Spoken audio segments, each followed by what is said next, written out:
Welcome back दोस्तों। आज मैं आपको 2022 की सबसे बड़ी horror drama thriller Kantara movie का एक्सप्लेनेशन देने वाला। ये मूवी एक फोक कल्चर पर बेस्ड है। मैं आपको भूताकोला और कंबला से जुड़ी बातें भी बताऊंगा। वीडियो को शुरू करने से पहले मैं आपको याद दिला दूं कि अगर आपको ये वीडियो पसंद आती है तो इसे लाइक जरूर करना और साथ ही चैनल को सब्सक्राइब भी करना। तो चलते हैं मूवी की तरफ। फिल्म की कहानी 1847 में शुरू होती है, जहां हमें बताया जाता है कि उस समय दक्षिण कनाडा में एक राजा थे जिनका साम्राज्य बहुत बड़ा था। उनके बीवी बच्चे थे, उनकी प्रजा उन्हें सम्मान देती थी। ये सब होने के बावजूद राजा को शांति नहीं थी। वो किसी कारणवश सुखी नहीं थे। वो हमेशा विचलित रहते थे और उन्हें नींद तक नहीं आती थी। इस आत्मिक शांति को खोजने में राजा कई मंदिर गए, कई साधुओं से मिले, लेकिन कोई फायदा नहीं हुआ। फाइनली एक पंडित राजा को बताते हैं कि उन्हें अकेले सफर पर जाना होगा, जहां वो ऐसी शक्ति को खोजे जिससे उन्हें शांति मिल सके। ऐसे में राजा अकेले सफर पर निकलते हैं, लेकिन किसी भी मंदिर या गुरु के पास उन्हें शांति नहीं मिलती। इसीलिए फाइनली वो जंगलों में जाते हैं और एक दिन उन्हें वहां गग्गरा की आवाज सुनाई देती है।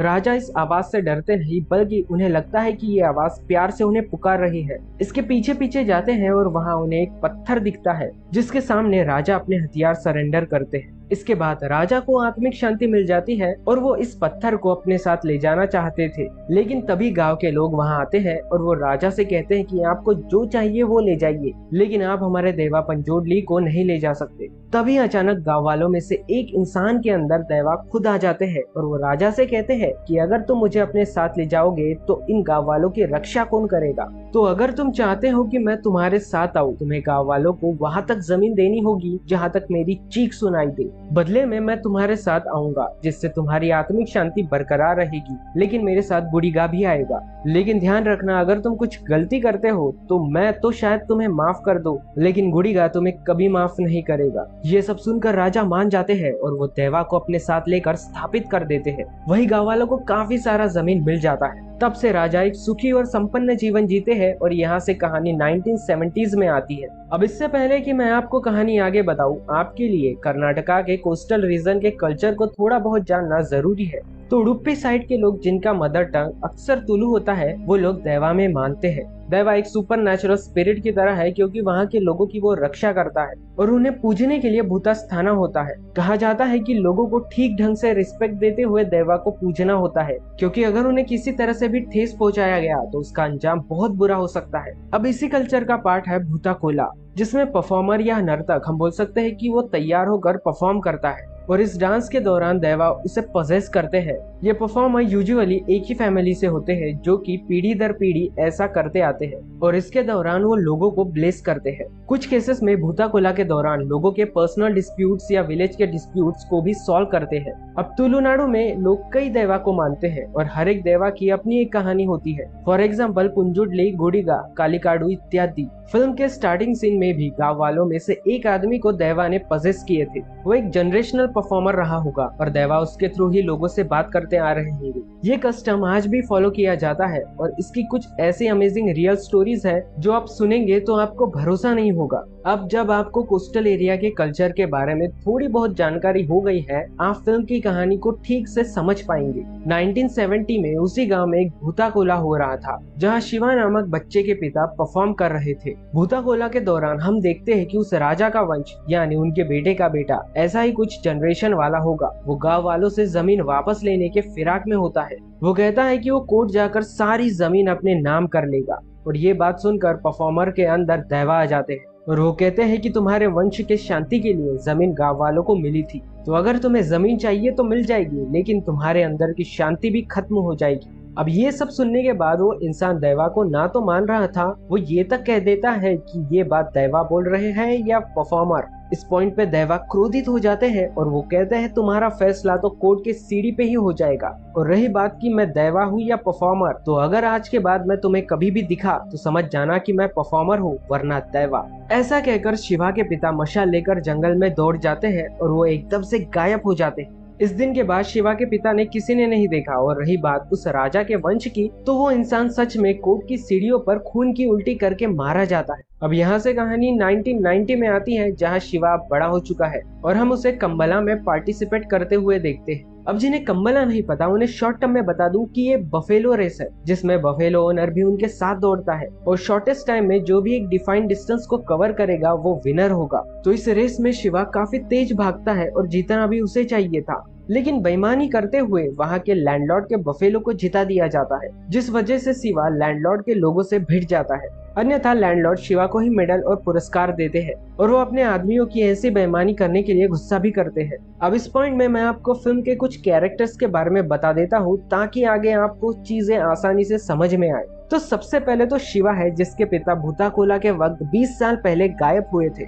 यानी कि शिवा की जो फैमिली है वही जनरेशन इस ट्रेडिशन को कैरी करती आ रही है। नाउ ट्रेडिशन के हिसाब से ही शिवा को भूताकोला परफॉर्म करना चाहिए था, मतलब उसको ही कंटिन्यू करना चाहिए था, लेकिन वो एकदम पियक्कड़ और निकम्मा टाइप का हो गया था, इसलिए उसका भाई गुरुवा परफॉर्म करता है। इन दोनों की माँ भी थी जो कि हमेशा शिवा और उसके दोस्तों पर गुस्सा करती थी। शिवा के दोस्त रंपा, पुल्ला, लुच्चा, नूरू इत्यादि थे। शिवा की लव इंटरेस्ट थी लीला और गांव में फॉरेस्ट को प्रोटेक्ट करने के लिए जिन्हें अपॉइंट किया गया है उनका नाम है इंस्पेक्टर मुरली। अब जिस लैंडलॉर्ड के बारे में हमें अभी बात किया है वो राजा के वंश का था। ये लैंडलॉर्ड अभी तक तो सही लग रहा था और इसके साथ सुधाकर नाम का बंदा रहता है, जिससे कम्बला के वक्त शिवा भिड़ गया था। तो कहानी में हम जान पाते हैं कि शिवा और उसके दोस्त लैंडलॉर्ड का छोटा मोटा काम करते थे, चाहे वो लीगल हो या इलीगल, जैसे कि किसी सुअर को मार देना, शिकार करना या वुड वगैरह काट देना। और ऐसे में लैंडलॉर्ड इन्हें कुछ पैसे देता था या फिर दारू वगैरह पिला देता था। लाइफ सही चल रही थी, लेकिन ये नया इंस्पेक्टर मुरली इनके नाक में दम करने लगा था। वो लोकल्स को पेड़ वगैरह काटने से रोकने लगा था, उनके कल्चरल बिलीव्स को भी नहीं मान रहा था और शिवा और उसके गैंग को शिकार करते हुए पकड़ना चाहता था। ऐसे में शिवा का सामना 1-2 बार इंस्पेक्टर से हो जाता है और इनके बीच काफी झगड़ा वगैरह भी होता है और हम समझ पाते हैं कि ये दोनों एक दूसरे के दुश्मन बन चुके हैं। बेसिकली कहा जाए तो इनके बीच थोड़ी तनाव बढ़ जाती है और सब कुछ प्रॉब्लमैटिक बन जाता है जब इंस्पेक्टर पूरे एरिया को रिजर्व फॉरेस्ट घोषित करने पे तुल जाता है। इस सब के दौरान हम देखते हैं कि शिवा को बार बार अपने पिता के गायब होने वाले दृश्य सपने में आते थे और एक बार तो उसे जंगल में जंगली सुअर दिखता है जो कि गग्गरा जैसे आभूषण पहने थे, यानी कि वो कोई नॉर्मल सुअर नहीं था। इन सब के अलावा शिवा को कई बार अपने सपने में दैवा भी दिखते थे। खैर कुछ दिनों बाद लीला गांव में वापस आती है और हमें पता चलता है कि वो पुलिस ट्रेनिंग वगैरह लेकर आई है। शिवा और लीला के बीच नजदीकियां बढ़ जाती है और शिवा लैंडलॉर्ड से बात करके लीला को पुलिस की नौकरी लगवा देता है। अब नौकरी के पहले दिन ही इंस्पेक्टर गवर्नमेंट के आदेश पे फॉरेस्ट एरिया को नापने गांव में आता है और वो इंक्रोचमेंट भी रिपोर्ट करने वाला था, यानी कि जिसके घर इलीगल तरीके से या फिर इलीगल एरिया में बने हुए हैं, अकॉर्डिंग टू गवर्नमेंट उन सब की रिपोर्ट वो सरकार को देगा। ऐसे में गांव वाले पुलिस से भिड़ने लगते हैं और तभी शिवा वहां आकर पुलिस से हाथापाई कर देता है। इस लड़ाई में पुलिस वाले शिवा को बांध देते हैं और वो लोग सुधाकर के लेबर्स की मदद से इंक्रोचमेंट एरिया को खोदकर उसे मार्क कर देते हैं। अब इन घटनाओं से गांव वाले एकदम परेशान हो गए थे। इनफैक्ट वो लोग लीला को भी टॉन्ट करने लगते हैं क्योंकि लीला पुलिस के साथ थी, वो उसका पहला दिन था। लेकिन ये बात कोई समझ नहीं पाता, इवन दो शिवा भी। पूरी प्रॉब्लम को हल करने के लिए लैंडलॉर्ड एक वकील को लेकर आता है जो कि गाँव वालों के जमीन के पेपर्स या तो वैलिडेट कर देंगे या फिर उनके पेपर्स बनवा देंगे अकॉर्डिंग टू वो कहाँ पर रहते हैं। वकील एक एक करके सबसे अंगूठा लगवा लेता है क्योंकि मोस्टली गाँव वाले पढ़े लिखे नहीं थे और इंस्पेक्टर अपने काम में लगा था। ऐसे में शिवा और उसके दोस्त इंस्पेक्टर से पंगा लेने लगते हैं। वो शिकार करते हैं, वो और भी पेड़ काटने लगते हैं ताकि इन सब से इंस्पेक्टर का तबादला हो जाए। शिवा कई बार सुधाकर और लैंडलॉर्ड के लोगों से भिड़ जाता था। लैंडलॉर्ड का शिवा से कुछ खास प्रेम था।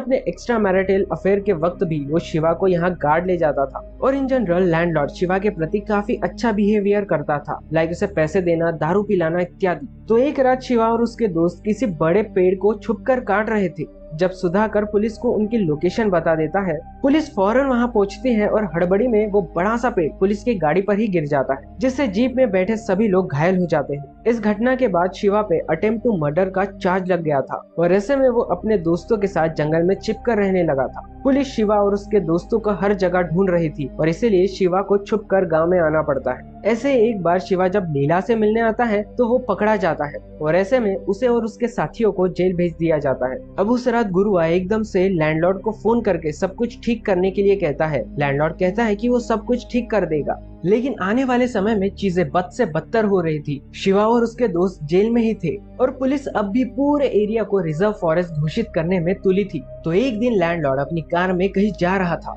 जब रास्ते में उसे गुरवा दिखता है, लैंडलॉर्ड गुरवा को अपने कार में बिठा लेता है और वो गुरवा को एक जगह पर लेकर जाता है। गर्व से कहता है कि कैसे ये पूरी जमीन उसकी है और अगर गुरवा चाहे तो उसे 5 एकड़ जमीन देगा। बदले में गुरवा को अपने परफॉर्मेंस के समय बस ये बोल देना है कि गांव वाले सारी जमीन लैंडलॉर्ड को लौटा दे। यह हमें लैंडलॉर्ड का असली खेल समझ में आता है और गुरवा ऐसा करने से मना कर देता है। गुरवा कहता है कि देवा कभी ऐसा नहीं होने देंगे। ये सुनकर लैंडलॉर्ड गुरवा को ही मार देता है। फिर वो सुधाकर की मदद से गुरवा के लाश को गांव में ठीक वही छोड़ देता है जहां भूताकोला हुआ करता था। गांव वाले गुरवा को मृत पाकर बहुत परेशान हो जाते हैं। अगले दिन लैंडलॉर्ड इनके पास आकर सांत्वना जताने लगता है, मानो उसे पता ही नहीं कि गुरवा को किसने मारा। Bloody landlord. दूसरी तरफ इंस्पेक्टर को पता चलता है कि लैंडलॉर्ड ने अपने वकील की मदद से इन गांव वालों से पूरी जमीन अपने नाम करवा ली है और अब लीगली सब कुछ लैंडलॉर्ड का हो चुका है। गांव वाले पढ़े लिखे नहीं थे और लैंडलॉर्ड ने इसी बात का फायदा उठाकर जमीन को लीगली हड़प चुका था। Bloody landlord. ऐसे में इंस्पेक्टर डिसाइड करता है कि वो गांव वालों की मदद करेगा। दरअसल इंस्पेक्टर कोई बुरा आदमी नहीं था, बल्कि वो बस फॉरेस्ट को बचाना चाहता था, चाहे उसके लिए उसे किसी से भी भिड़ना पड़े। इसके बाद गांव वाले गुरवा की मौत की खबर जेल में शिवा तक पहुंचाते हैं और इस बात का पता चलते ही शिवा एकदम से टूट जाता है। यहाँ मैं आपको ये बता दूं कि जिस दिन गुरवा को मारा गया था उसी रात शिवा को एक सपना आया था जिसमें गुरवा देवा के रूप में उसके सामने रो रहा था। शिवा को हमेशा देवा के सपने आते थे, यानी देवा उससे कुछ कहना चाहता था। लैंडलॉर्ड को पता लगता है कि इंस्पेक्टर शायद उसके काम में टांग अड़ा सकता है, इसलिए वो शिवा को जेल से छुड़ाकर उसे ये कह देता है कि गुरवा को इंस्पेक्टर ने मारा है। ये सुनकर शिवा लोहार के पास जाकर अपनी तलवार को शार्प करने लगता है ताकि वो इंस्पेक्टर को मार डाले और अपने भाई गुरवा का बदला ले सके। लेकिन कहानी में ट्विस्ट, लोहार शिवा को ये बताता है कि जिस दिन गुरवा को मारा गया था उस दिन उसने गुरवा को कार में लैंडलॉर्ड के साथ देखा था और वापस आते वक्त लैंडलॉर्ड अकेला था, यानी कि गुरवा को लैंडलॉर्ड ने मारा है। Bloody landlord. शिवा इस वक्त नशे की हालत में था, लेकिन वो भी ये बात समझने लग जाता है और इस बात की कंफर्मेशन तब मिल जाती है जब लैंडलॉर्ड के आदमी शिवा को भी मारने की कोशिश करते हैं, इंक्लूडिंग सुधाकर। ब्लडी सुधाकर। दोनों में लड़ाई होती है। शिवा उन पर भारी पड़ता है और लड़ाई के बाद वो लैंडलॉर्ड को उसी के घर में जाकर धमकाता है। Bloody landlord. इसके बाद शिवा गांव की तरफ बाइक से आ रहा था जब रास्ते में उसे देवा दिखते हैं, जिससे शिवा का एक्सीडेंट हो जाता है। देवा के पास जो मशाल थी वो नीचे गिर जाती है। शिवा उस मशाल को लेकर जंगल में जाता है जहां उसे फिर से वही गहनों वाला सुअर दिखाई देता है और उसका पीछा करते हुए शिवा ठीक उस जगह पहुंचता है जहां उसके पिता गायब हुए थे। यहाँ शिवा को देवा की आवाज सुनाई देती है जो कि उसका मार्गदर्शन करते हैं। इस सब के बाद शिवा गांव पहुंचता है जहां वो एकदम शांत सा दिख रहा था और वो गांव वालों को बता देता है कि गुरवा को लैंडलॉर्ड ने मारा है। Bloody landlord. वह इंस्पेक्टर भी होता है जो गांव वालों को समझाता है कि अगर इस जमीन को रिजर्व फॉरेस्ट करार दिया जाए तो ये जमीन लैंडलॉर्ड की नहीं हो पाएगी। उसके बाद कोर्ट में अर्जी देकर गांव वाले यहाँ पर रह सकते हैं, यानी कि भले ही ये जमीन उनकी नहीं होगी लेकिन वो यहाँ पर रह पाएंगे और मोस्टली लैंडलॉर्ड का इस पे कोई हक नहीं होगा। दूसरी तरफ लैंडलॉर्ड डिसाइड कर चुका था कि वो अपने आदमियों के साथ पूरे गांव को ही खत्म कर देगा और इसीलिए वो कई लोगों के साथ यहाँ आकर गांव वालों पर हमला कर देता है। जवाब में गांव वाले भी भिड़ते हैं और गांव वालों के साथ शिवा और इंस्पेक्टर भी था। यहाँ काफी घमासान लड़ाई होती है जिसमें दोनों साइड के लोग मारे जाते हैं और लैंडलॉर्ड ये सब एंजॉय कर रहा था। वो खुद गन से कई लोगों को मार रहा था, इनफैक्ट अपने आदमियों को मार दे रहा था। उसे कोई फर्क नहीं पड़ रहा था कौन मर रहा है। इस भयानक हाथापाई में शिवा का दोस्त बुल्ला भी मारा जाता है और लड़ाई में एक पॉइंट ऐसा आता है जब सुधाकर भी लैंडलॉर्ड के खिलाफ हो जाता है। हम देख रहे थे कि सुधाकर भले ही बुरा आदमी था लेकिन उसको बहुत ज्यादा बुरा काम करने में थोड़ा सा अजीब लगता था। एंड में वो सुधर गया, लेकिन इसका परिणाम ये हुआ कि लैंडलॉर्ड सुधाकर को भी मार डालता है। शिवा लड़ते हुए लैंडलॉर्ड की तरफ बढ़ता है, लेकिन लैंडलॉर्ड का एक ताकतवर आदमी शिवा के गर्दन को पकड़कर उसे हवा में लटका देता है। ऐसे में शिवा का शरीर शांत पड़ जाता है और एज अ व्यूअर हमें लगता है कि शिवा मारा गया। शिवा की मौत के साथ लैंडलॉर्ड अपनी जीत घोषित करता है और वो गांव वालों को उल्टी सीधी बातें बोलना शुरू कर देता है। But wait, as a viewer हम देखते हैं कि देवा शिवा के पास आकर चिल्लाते हैं और इसके साथ शिवा उठकर खड़ा होता है। लेकिन दोस्तों, शिवा नॉर्मल नहीं था बल्कि पूरी तरह से पजेस था। उसे देखकर क्लियर था कि उसके अंदर गुलिगा आ चुके थे और वो एक एक करके लैंडलॉर्ड के सभी लोगों को मार गिराते हैं, एकदम सुपर नेचुरल पावर डिस्प्ले करके। फिर शिवा के थ्रू गुलिगा दैवा लैंडलॉर्ड से कहते हैं, कितना पाप जो तुम किए हो, तुम्हें क्या लगा कि तुम बच जाओगे? पंजोली दैवा शायद तुम्हें माफ कर दे, लेकिन मैं नहीं करूंगा। तुम्हारे खून से यहाँ की मिट्टी को सींचा जाएगा। और ऐसा कहने के बाद वो लैंडलॉर्ड की गर्दन ही उड़ा देते हैं। ट्रस्ट मी दोस्तों, 20 मिनट का ये सीन आपके रोंगटे खड़े कर देगा। ऐसा परफॉर्मेंस आपने कभी नहीं देखा होगा। बॉलीवुड में ऐसा होना बिल्कुल नामुमकिन है। यहाँ से कहानी कुछ दिनों बाद दिखाई जाती है, जहाँ हम शिवा को भूताकोला करते देखते हैं। दरअसल परफॉर्मेंस करते वक्त शिवा के अंदर दैवा थे। वो इंस्पेक्टर और बाकी लोगों को यहाँ का भार सौंपते हैं। यह लीला प्रेग्नेंट थी, यानी लीला के पेट में शिवा का बच्चा था। इसके बाद शिवा ठीक अपने पिता की तरह जंगल में भागता है। एज अ व्यूअर हम देखते हैं कि शिवा के अंदर आए दैवा और उसके पिता के दैवा एक दूसरे को ग्रीट करते हैं और वो दोनों एकदम से गायब हो जाते हैं। यानी कि शिवा भी उस दिन के बाद कभी नहीं पाया गया। ऐसा शायद इसीलिए क्योंकि शिवा लड़ाई के टाइम पे ही मर चुका था। उसे बस ये एक्स्ट्रा जिंदगी कुछ देर दैवा दिए थे ताकि वो अपना काम पूरा कर सके। एंड क्रेडिट सीन में शिवा का बेटा थोड़ा बड़ा हो चुका है और उसे शिवा का दोस्त उसकी कहानी सुना रहा था कि आगे चलकर शिवा का बेटा ही भूताकोला में नर्तक होगा और उसके अंदर भी दैवा आएंगे। तो ये थी कांतारा फिल्म की कहानी। ये one of the best movie है जो मैंने इस साल देखी है। आई मीन फिल्म में जो एक्टिंग है, ऐसी एक्टिंग मैं एक्सपेक्ट भी नहीं कर सकता। एंड के 20 मिनट की जो परफॉर्मेंस ऋषभ शेट्टी ने दी है वो आपका दिमाग हिला देगी। इस फिल्म में कल्चर को इतना बढ़िया रिप्रेजेंट किया गया है, मैं क्या बताऊं आपको। Let me tell you this, film में एक एक फ्रेम में कल्चर को बुना गया है। फॉर एग्जाम्पल, इशारे में दैवा कई बात कहते हैं, आई मीन खाना मांगते हैं और वो खाते भी है। अगर आप गुलिगा के हिस्ट्री को पढ़ेंगे तो इन सारे रेफरेंस को समझ पाएंगे कि वो खाना क्यों मांग रहे थे। ना पंजोली शब्द तुलु शब्द पंजोली से बना है, इसका अर्थ होता है पिग, और इसीलिए हम फिल्म में एक दैवीय व्हाइट पिग को देख पाते हैं एंड दैट रिप्रेजेंट पंजोली। हर एक दैवा की अपनी एक कहानी होती है और उनका अपना एक नेचर है। और यहाँ मैं बता दूं कि रियलिटी में आज भी ऐसे इंसिडेंट्स होते हैं जिनके बारे में अगर मैं आपको सुनाऊं तो आपका दिमाग हिल जाएगा। और यही थी कांतारा मूवी की कहानी और उसका एक्सप्लेनेशन। उम्मीद करता हूँ आपको ये कहानी पसंद आई होगी, और अगर कहानी पसंद आई होगी तो आपको पता है कि क्या करना है। चैनल को सब्सक्राइब करना है, बेल नोटिफिकेशन ऑन करना है। ऐसे इंटरेस्टिंग टॉपिक्स पर मैं वीडियो लाते रहता हूँ। मैं मिलता हूँ आपको नेक्स्ट वीडियो में, तब तक के लिए बाय बाय।